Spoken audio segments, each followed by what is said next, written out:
Hello, it's Matthew. It's almost the end of January. I'm here at Yeoman House in Penge today to visit the ADAPT team. That's anxiety, depression, personality disorder and trauma. Came here as part of my induction and they've invited me back to go out on a couple of visits with them. So I'm going to be going upstairs shortly to say hello to them. So I'll come back later and fill you in on some of the things that have been going on at Oxleas over the last month or two.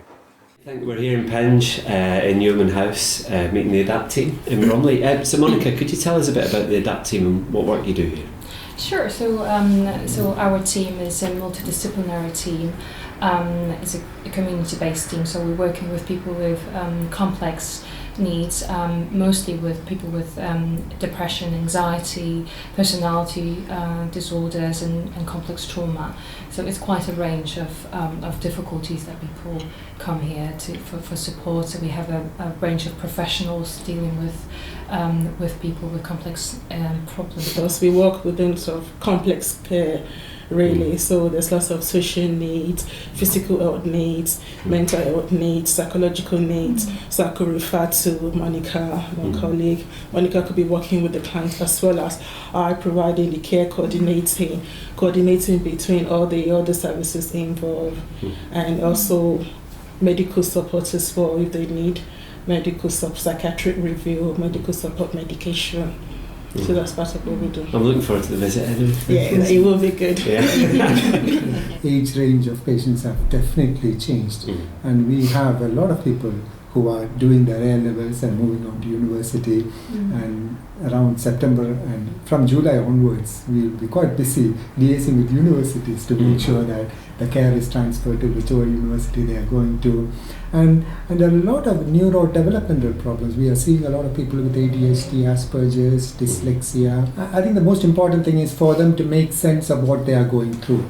I think a better understanding of what they are going through will enormously help them to manage their illness. So most often that's the most important thing which we try to achieve, that they have a better understanding of what they are going through. And sometimes they kind of, they are in a mess, they get into all sorts of trouble. So we are trying to help them to make sense of what is happening. Amy, you're a trainee clinical psychologist. How long have you been with the Trust? So I'm coming into my 4th month now, I think, that I've been here. So yes, I'm a trainee at Salomons. And if I'm honest, one thing that's really been such a pleasant surprise for me, I think, is the range and the kind of the breadth of experience that I've seen within the team. I don't think I've ever worked in any team that has had quite so many strings to their bow, I think. So that's one thing that's really wonderful as a trainee and somebody who's looking to learn, and can sometimes, I suppose, feel a little bit adrift with how big the profession is, I suppose. So I think that's something that's really stuck out to me about Oxleas and about the ADAPT team in particular. It's a privilege to be working within a big team. You might see when we're in the office like it seems like a small team, but it's quite a big team. Like we've got social workers, we've got psychologists.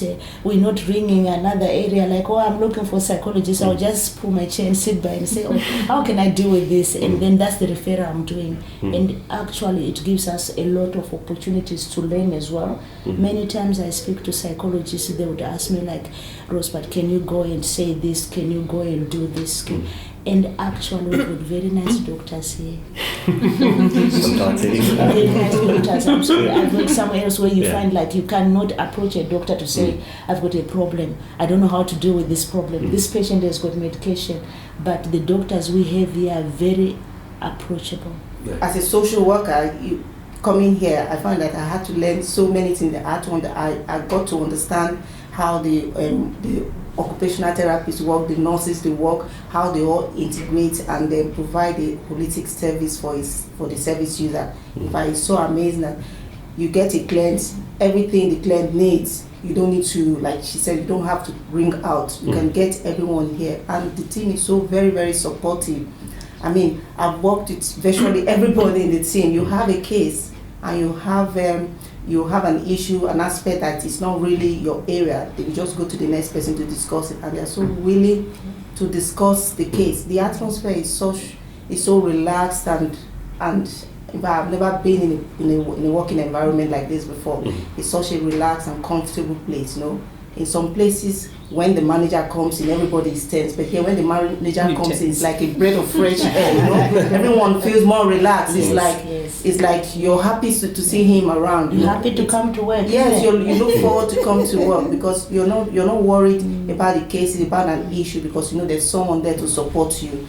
You can go to the doctor, you can go to anyone for advice, and they sit with you and discuss the cases together. So it's such a big team, and yet feels like a small team, like she said. You know, it's a world of experience to me. My learning since I've been here has been amazing. Okay, well, I'm going to have a learning curve this afternoon when I go out with Kendi. So I think should we go and find your car? And you should come again. I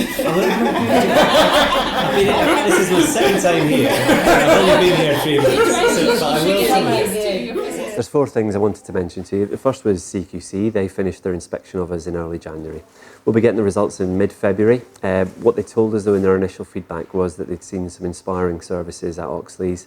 I'm hoping we'll see a few more outstanding ratings in this year's inspection results, and we'll be seeing what we need to do to make sure that we can work towards becoming outstanding as a trust overall. There's also been the publication of the NHS 10-year plan with a big focus on physical and mental health, integrating the two, which we're well placed to do as a trust. And also a lot of good news in there in terms of investment in mental health and community mental health services. So we're working through the detail of that with our CCGs to understand what that means for Oxleas, and you'll find that out in due course. As part of the financial settlement, we have been given a control total for this year. That's the target we need to deliver financially by the end of the year. And as with the year just gone, we're looking to roughly break even along with the number of the trusts near us. That will include a savings programme, but this year, rather than asking every borough to hit their own target, we're looking at what we can do across the trust, because I know we've been through a lot of salami slicing exercises in the last couple of years, and we need to start thinking differently about how we can take some money out. So you'll be finding out more about that through your team meetings, and we'll be asking you for ideas about how we can save money across the trust rather than putting every team under pressure to save locally. Finally, it's the 30th of January today. I've been doing something called Red January. The Red stands for Run Every Day. It's a partnership between Mind and a woman called Hannah Beecham, who started this 4 years ago when her mother was suffering from depression. And the aim is to promote the relationship between exercise and good mental health. That means for being active every day throughout January. I've been out running every day with my shoes on. Unfortunately, the weather's not been too bad, and although it's been hard, I've certainly felt the benefit in terms of my physical and mental health. And on Saturday, I was lucky enough to meet Hannah and Dame Kelly Holmes, who's been open about her own experiences with mental health and the role exercise plays in that. Looking to next year, I'll be trying to persuade a few more of you to join me in that. Thank you, that's all for now. Speak to you soon.